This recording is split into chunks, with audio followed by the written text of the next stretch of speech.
Hello friends, this is Bhavna here. Welcome to Let's Crack. तो कैसे हैं सभी?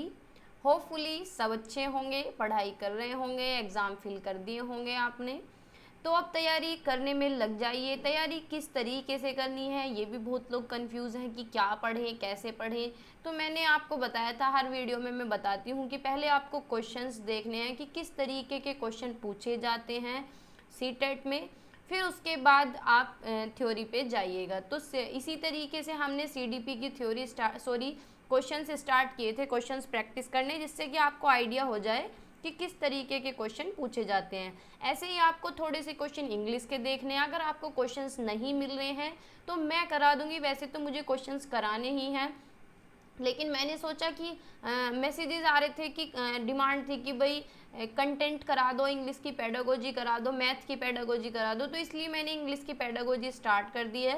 बाकी इंग्लिश की पेडागोजी ख़त्म होती सारे क्वेश्चंस की प्रैक्टिस करेंगे जो ऑनलाइन मोड में पूछे गए हैं। 100-150 क्वेश्चन की प्रैक्टिस करेंगे जैसे पिछली बार हमने की थी, ठीक है। और मैथ पेडागोजी भी बहुत जल्द करने वाले हैं, बस आप लोग अच्छा रेस्पॉन्स दीजिए, शेयर किया करें, देखा करें, ठीक है। तो अगर चैनल पे नए हैं तो सब्सक्राइब कर लें लेट्स क्रैक को। यहाँ पे क्लासेस चली रही हैं सीटेट की, और अगर आप बीएड कर रहे हैं तो सब्सक्राइब कर लें कॉलेज विद भावना को, क्योंकि यहाँ पे बीएड की क्लासेस चल रही हैं रेगुलर बेसिस पे, ठीक है। बाकी टेलीग्राम पे पीडीएफ वगैरह के लिए टेलीग्राम ज्वाइन कर सकते हैं। लेट्स क्रैक 1623 ऑफिशियल करके है, ठीक है। आगे चलते हैं, फिर हम कर रहे हैं ऑनलाइन पेपर के हिसाब से, यानी अब जो क्वेश्चन करेंगे हमने ज़्यादा पीछे का कुछ भी नहीं उठाया है। 2 बार ऑनलाइन क्वेश्चन हुए हैं, 2 बार का मतलब है कहने के लिए 2 बार है, लेकिन एक बार में 30 पेपर आते हैं। 30 पेपर फर्स्ट के और 30 पेपर सेकंड पेपर के।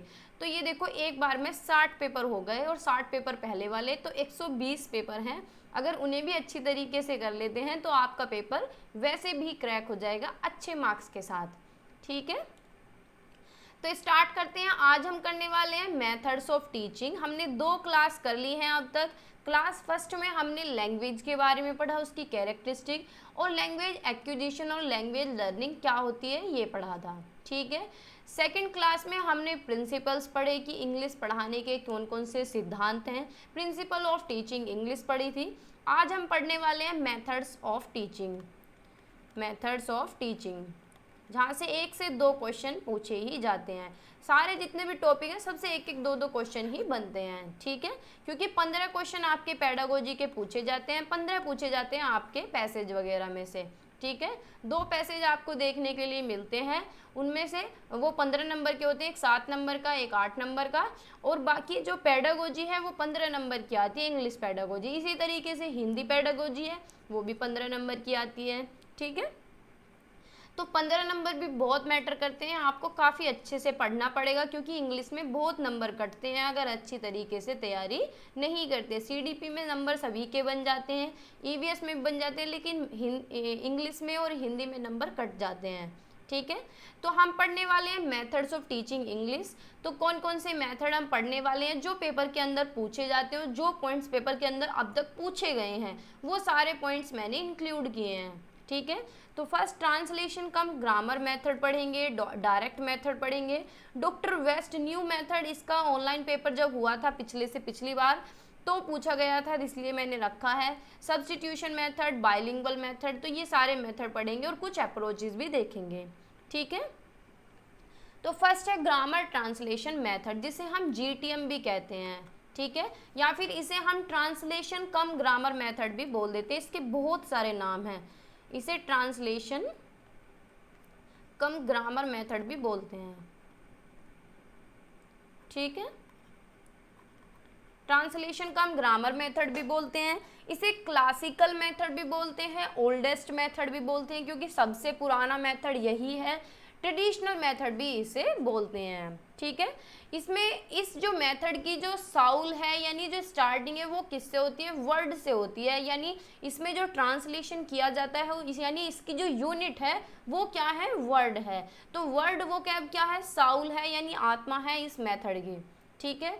इसमें translation of each and every word phrase and sentences done in mother tongue, यानी जो ट्रांसलेशन किया जाता है हर एक वर्ड का, हर एक फ्रेज का, हर एक सेंटेंस का, वो कैसे किया जाता है, मातृभाषा में, मदर टंग में किया जाता है। ठीक है। ग्रामर को इसमें डिडक्टिवली पढ़ाया जाता है। डिडक्टिवली क्या होता है कि पहले ग्रामर के रूल बताए जा रहे हैं, फिर उसके बाद एग्जाम्पल पे जा रहे हैं। ठीक है, यानी रूल टू एग्जाम्पल ग्रामर को इसके अंदर पढ़ाया जाता है। Focus on rules written text comprehension, यानी रूल्स पे ज़्यादा फोकस होता है ग्रामर ट्रांसलेशन मेथड में। मदर टंग इसमें काफ़ी रोल है मदर टंग का, mother tongue important role play करती है। ये एक अननेचुरल सा मेथड है। कैसा मेथड है, अननेचुरल सा मेथड है। कौन से मैगजिम पे बेस है ये, नॉन टू अननोन पे। नॉन टू अननोन यानी बच्चा प्रीवियस नॉलेज रखता है अपने पास, आगे फिर अननोन की तरफ जाता है, यानी नए नए चैप्टर, नए नए टॉपिक पढ़ता है। इसमें जो ज़्यादा फोकस किया गया है वो रीडिंग और राइटिंग पे किया गया है। ठीक है, स्पीकिंग पे फोकस नहीं किया गया है, लिसनिंग पे नहीं किया गया है। टेक्स्ट बुक इसमें इंपॉर्टेंट रोल प्ले निभाती है, क्योंकि टीचर जो है टेक्स्ट बुक की सहायता से ही बच्चों को पढ़ाता है।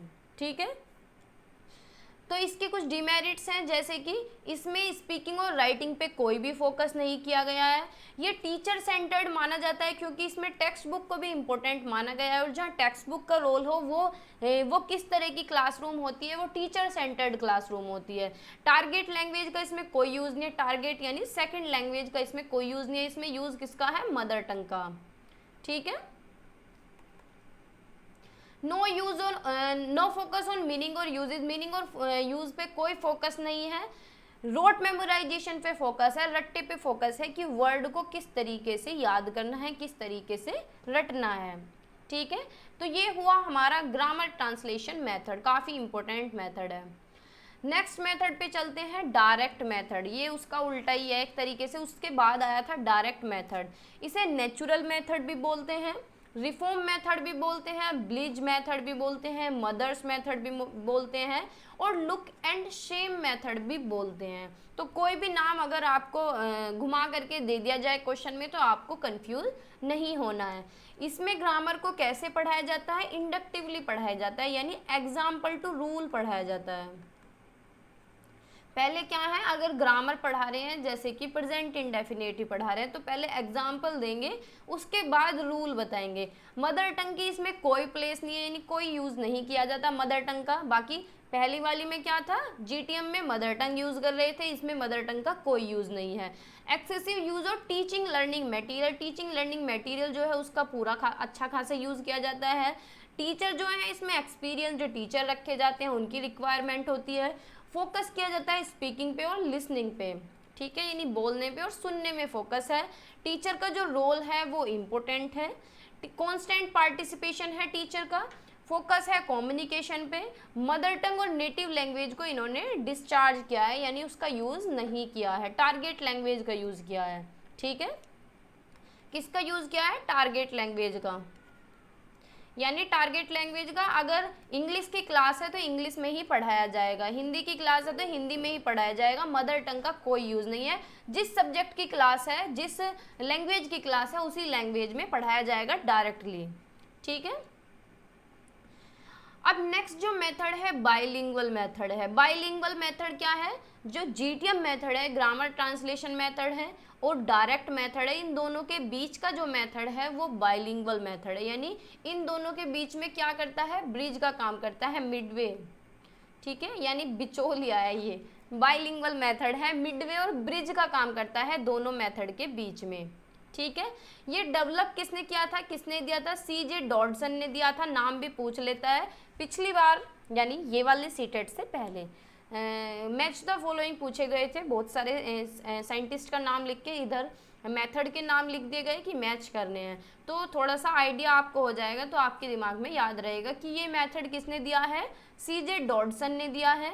ये मेथड एक ब्रिज की तरह काम करता है इन दोनों मेथड में, ग्रामर ट्रांसलेशन मेथड में और डायरेक्ट मेथड में, यानी ग्रामर ट्रांसलेशन और डायरेक्ट मेथड के बीच का मेथड है ये। ठीक है, जैसे कि जो ग्रामर ट्रांसलेशन मेथड है उसमें मदर टंग यूज़ हो रही थी, और जो डायरेक्ट मेथड है उसमें क्या है, टारगेट लैंग्वेज, यानी जिस सब्जेक्ट का पीरियड है, जिस सब्जेक्ट की जो सब्जेक्ट पढ़ा रहे हैं वही लैंग्वेज यूज़ हो रही है, लेकिन इसमें बीच का है कि दोनों लैंग्वेज थोड़ी थोड़ी यूज़ हो रही हैं। ठीक है, the help of mother tongue is also taken here along with the target language. देखो वही बात है ना कि टारगेट लैंग्वेज के साथ मदर टंग को भी यूज किया गया है, लेकिन ज़्यादा फोकस इनका किस पे है, टारगेट लैंग्वेज पे फोकस है। लेकिन जो मदर टंग है उसमें बच्चों को अलाउ नहीं किया गया है यूज करने के लिए, यानी बच्चे इसमें अलाउ नहीं कर सकते, बच्चे इसे यूज नहीं कर सकते मदर टंग को, टीचर यूज कर सकता है जहाँ जरूरत पड़ेगी। ठीक है, इस मेथड में क्या है, पहले टारगेट लैंग्वेज यूज की जाएगी, फिर उसके बाद मदर टंग यूज कर रहे हैं, तो इसे हम क्या बोलते हैं, सैंडविच टेक्निक बोलते हैं। ठीक है, पहले कुछ भी बोला कि कम हेयर बोल दिया हमने किसी बच्चे को, फिर बोला कि इधर आओ, तो ये क्या है, ये सैंडविच टेक्निक है, यानी परत बना दी गई है कि पहले टारगेट लैंग्वेज में बोल रहे हैं यानी इंग्लिश में बोल रहे हैं, फिर उसके बाद हिंदी में बोल रहे हैं। तो ये क्या है, जैसे सैंडविच में परत होती है, तो इसी तरीके से इसे क्या बोला जाता है, सैंडविच टेक्निक भी बोला जाता है। ठीक है, इस तरीके को कि पहले क्या है, टारगेट लैंग्वेज यूज करना, फिर उसके बाद मदर टंग यूज करना। अब है audio lingual method. Audio lingual method को आर्मी मेथड भी बोलते हैं क्योंकि वर्ल्ड वार के दौरान आया था। इसमें फोकस किया जाता है हैबिट फॉर्मेशन पे, यानी बच्चे को क्या है, आदत बनाई जाती है। आदत कैसी, जैसे कि हमें याद करने की आदत होती है, हम चीज़ों को रिपीट कर करके याद करते हैं, तो कैसी हमारी हो जाती है हैबिट, रटने की हैबिट हो जाती है। इसी तरीके से इसमें जो फोकस है वो किस पे है, हैबिट फॉर्मेशन पे फोकस है। फोकस है साउंड पे और सेंटेंस पे। स्ट्रक्चर पैटर्न जो है, जो सेंटेंस है, जो भी टॉपिक है वो किस तरीके से पढ़ाए जाते हैं, रिपीटेशन के थ्रू पढ़ाए जाते हैं, यानी रट के पढ़ाए जाते हैं, बार बार हम किसी चीज़ को रिपीट कर रहे हैं। जैसे छोटे बच्चे होते हैं उन्हें टेबल क्या है, रिपीटेशन से याद कराए जाते हैं। तो इसी तरीके से यहाँ पे जो स्ट्रक्चर पैटर्न है वो किसके द्वारा पढ़ाया जाता है, रिपीटेशन के द्वारा पढ़ाया जाता है, ओरल ड्रिल के द्वारा पढ़ाया जाता है। ओरल ड्रिल यानी बोल बोल के, जैसे छोटे बच्चे ABCD वगैरह पढ़ते हैं या टेबल पढ़ते हैं, कोई भी चीज़ पढ़ते हैं तो बोल बोल के पढ़ते हैं। इसमें ज़्यादा फोकस है प्रोनाउंसिएशन प्रैक्टिस पे। ठीक है, इसीलिए इसमें क्या है, हैबिट फॉर्मेशन डेवलप होती है बच्चे की। ग्रामर को इसमें पढ़ाया जाता है इंडक्टिवली। इंडक्टिवली क्या होता है, यानी एग्जाम्पल से रूल की तरफ पढ़ाया जाता है कि बच्चे को पहले एग्जाम्पल पढ़ाए जा रहे हैं, दिखाए जा रहे हैं, सुनाए जा रहे हैं, फिर उसके बाद रूल पे जा रहे हैं। ठीक है, फिर है Dr West new method. Dr West new method जो है वो जिसने दिया है उन्हीं के ही नाम पे पड़ा है, तो डॉक्टर माइकल वेस्ट ने दिया है, इसीलिए इसे डॉक्टर वेस्ट न्यू मेथड कहते हैं। इसे रीडिंग मेथड भी कहते हैं, कहीं आपसे पूछ सकता है कि कौन सा है रीडिंग मेथड, तो डॉक्टर वेस्ट न्यू मेथड को ही रीडिंग मेथड बोलते हैं। ये डायरेक्ट मेथड के अगेंस्ट है, यानी बिल्कुल अपोजिट है, क्योंकि इसमें फोकस है साइलेंट रीडिंग पे। ये फेवर करता है मदर टंग का, यानी मातृभाषा का। इसमें 3 स्किल्स को इग्नोर किया गया है, लिसनिंग को, स्पीकिंग को, राइटिंग को। बस एक स्किल पे फोकस है, किस पे, रीडिंग पे, और रीडिंग भी किस तरह की, साइलेंट रीडिंग। ठीक है, कैसी, साइलेंट रीडिंग, मन मन में पढ़ना। ठीक है, फिर है कुछ अप्रोचेस देख लेते हैं। फर्स्ट है स्ट्रक्चरल अप्रोच। स्ट्रक्चरल अप्रोच में क्या है, focus on sentence pattern structure, यानी जैसे हम कोई भी सेंटेंस पढ़ते हैं तो हम उसे किस तरीके से पढ़ते हैं, एक स्ट्रक्चर में पढ़ते हैं। अगर सेंटेंस को स्ट्रक्चर में लगाना हो तो उसे हम क्या बोलते हैं, सिंटैक्स बोलते हैं। ठीक है, तो इसमें क्या है, सेंटेंस को क्या है, स्ट्रक्चर तरीके से पढ़ते हैं। From the basis of language, vocabulary को प्रेजेंट किया जाता है ग्रेजुएट वोकेबलरी लिस्ट में। सिलेक्शन और ग्रेडेशन, यानी सिंपल टू कॉम्प्लेक्स जाना, जो वोकेब सेलेक्ट की गई है वो कैसी होनी चाहिए, ग्रेजुएट होनी चाहिए, यानी ग्रेडेशन के बेस पे होनी चाहिए। ग्रेडेशन यानी सिंपल टू कॉम्प्लेक्स होनी चाहिए। कैसे होनी चाहिए, सिंपल टू कॉम्प्लेक्स, यानी सरल से जटिल की तरफ। ठीक है, लर्निंग किस ऑर्डर में होनी चाहिए, LSRW में, लिसनिंग, स्पीकिंग, रीडिंग और राइटिंग। यानी एक नेचुरल तरीका होता है सीखने का कि बच्चा पहले सुनता है, फिर बोलता है, फिर पढ़ता है, फिर लिखता है। ठीक है, selection and graded structure are taught in meaningful situation, यानी जो भी मटेरियल सेलेक्ट किया जा रहा है, ग्रेडेड किया जा रहा है, ग्रेडेड यानी सिंपल से कठिन की तरफ जो पढ़ाया जा रहा है वो कैसा होना चाहिए, मीनिंगफुल सिचुएशन में पढ़ाया जाना चाहिए। 4 जो बेसिक स्किल्स हैं, चारों को इक्वल इंपॉर्टेंस दी गई है। ज़्यादा जो जोर दिया गया है कि लैंग्वेज को कैसे पढ़ाना है, कंटेक्स्ट में पढ़ाना है, संदर्भ में पढ़ाना है। ठीक है, कैसे पढ़ाना है, संदर्भ में पढ़ाना है। ठीक है, which makes learning stable and enjoyable, जो कि सीखने को क्या है, आनंदफुल बनाएगा, एंजॉयबल बनाएगा, स्टेबल बनाएगा। ठीक है, नेक्स्ट है सिचुएशनल अप्रोच। सिचुएशनल अप्रोच, देखो सिचुएशन दो तरह की हो सकती है, एक तो रियल सिचुएशन हो सकती है जिसे हम रियल लाइफ से रिलेट कर सकते हैं, और एक होती है आर्टिफिशियल सिचुएशन। रियल सिचुएशन क्या है कि हमें बच्चे को कुछ पढ़ाना है तो हम उसे रियल एग्जाम्पल दे सकते हैं, फील्ड ट्रिप करा सकते हैं। आर्टिफिशियल सिचुएशन हो सकती है, आर्टिफिशियल सिचुएशन यानी जैसे बुक से पढ़ा रहे हैं सीधा, ठीक है। तो situation given to child to learn English as using pictures, बच्चे को सिचुएशन दी जाती है कि पिक्चर्स के थ्रू पढ़ाया जाता है, फ्लैश कार्ड दिखा के पढ़ा रहे हैं। My asking questions using chart object tables, यानी बच्चे को क्या है पिक्टोरियल रिप्रेजेंटेशन के थ्रू पढ़ाया जाता है, सिचुएशन दे के पढ़ाया जाता है, ठीक है। और ज़्यादा अच्छा बच्चा तब पढ़ पाता है जब रियल लाइफ सिचुएशन हो, ठीक है। नेक्स्ट है कम्युनिकेटिव अप्रोच। कम्युनिकेटिव अप्रोच क्या है भाई, कम्युनिकेशन यानी संचार करना, इसी तरीके से कम्युनिकेटिव अप्रोच है। ये फोकस करती है लैंग्वेज पे। Interactive procedures, students and teachers are active and learn from each other, यानी टीचर और स्टूडेंट एक दूसरे के साथ अंतःक्रिया करते हैं, एक दूसरे के साथ कम्युनिकेशन करते हैं, बातचीत करते हैं और तब सीखते हैं, ठीक है। डेवलप LSRW, यानी चारों पे फोकस किया गया है, लिसनिंग, स्पीकिंग, रीडिंग, राइटिंग पे। ग्रामर पे कोई फोकस नहीं है इनका। इसमें डायग्नोसिस और रिमेडियल टीचिंग भी दी जाती है, यानी बच्चे को देखा जाता है कम्युनिकेशन के टाइम पे, इंटरेक्शन के टाइम पे कि कितना उसे आ रहा है, और अगर नहीं आ रहा है, उसे समझ नहीं आया तो उसे रिमेडियल टीचिंग दी जाती है, यानी साथ के साथ दोबारा बताया जाता है, ठीक है। इसमें ज़्यादा पार्टिसिपेशन होता है, बच्चों का एक्टिवली पार्टिसिपेशन होता है। इसमें फोकस है LSRW पे, यानी लिसनिंग, स्पीकिंग, रीडिंग, राइटिंग पे फोकस है। अगर फोकस नहीं है तो किस पे नहीं है, ग्रामर पे नहीं है, ठीक है। ये चाइल्ड सेंटर्ड मेथड बोला जाता है एक तरीके से, क्योंकि इसमें बच्चे को केंद्र में रखा जाता है, बच्चे को साथ के साथ रिमेडी दी जाती है, डायग्नोज किया जाता है, तो इसलिए इसका फोकस किस पे है, चाइल्ड सेंटर्ड मेथड पे, ठीक है। समझ आया। अब है इक्लेक्टिक अप्रोच। इक्लेक्टिक अप्रोच क्या होता है, teacher usage a variety of method. Teacher क्या है, बहुत सारे मेथड्स, बहुत सारी स्ट्रेटेजीज, मेथडोलॉजीज यूज करता है, अलग अलग अप्रोचेज जो है इंग्लिश की, उनमें कैसे बच्चों की नीड्स के अकॉर्डिंग, बच्चों की एबिलिटी के अकॉर्डिंग, बच्चों के स्टाइल के अकॉर्डिंग, तो उसे हम इक्लेक्टिक अप्रोच बोलते हैं, यानी बहुत सारे तरीके से बच्चे को पढ़ाना, बहुत सारे मेथड्स के थ्रू पढ़ाना, जिससे कि हर बच्चे की नीड्स को पूरा किया जा सके, हर बच्चे को कैटर किया जा सके, चाहे वो किसी भी तरीके का बच्चा हो, उसे हम बोलते हैं इक्लेक्टिक अप्रोच, ठीक है। अब है टोटल फिजिकल रेस्पॉन्स, यानी TPR। TPR पिछली बार भी पूछा गया है, उससे पिछली बार भी पूछा गया है, तो TPR ट्रेंड में है। तो TPR क्या होता है, टोटल फिजिकल रेस्पॉन्स, यानी ये जो पूरी अप्रोच है, पूरा जो मेथड है, वो किस पे प्रेजेंट है, किस पे बेस्ड है, फिजिकल रेस्पॉन्स पे। फिजिकल रेस्पॉन्स क्या होता है कि शारीरिक रूप से प्रेजेंट होना। क्लास में टीचर पढ़ा रही है तो वो फिजिकली रेस्पॉन्स दे रही है, यानी टीचर क्या है, कोई भी गतिविधि करा रही है, फिजिकल एक्टिविटीज के थ्रू बच्चों को पढ़ा रही है, तो बच्चे क्या है, सुनेंगे आराम से। तो TPR क्या है, एक अप्रोच है teaching a second language based on listening link to physical activities, यानी टीचर फिजिकल एक्टिविटीज करती है और बच्चे पीछे पीछे उस एक्टिविटी को दोहराते हैं, सुनते हैं, ठीक है। और बच्चे इससे क्या है, अच्छी तरीके से याद कर लेते हैं। जैसे कि टीचर कोई भी पोएम बच्चों को पढ़ा रही है, तो वो डांस कर करके टीचर छोटी क्लासेज में पढ़ाती हैं, तो बच्चे भी फिर ऐसे ही फॉलो करते हैं, ठीक है। तो पहले टीचर रेस्पॉन्स करती है, टीचर फिजिकल एक्टिविटी करती है, फिर पीछे पीछे बच्चे करते हैं, ठीक है। तो इसे बोलते हैं टोटल फिजिकल रेस्पॉन्स, TPR।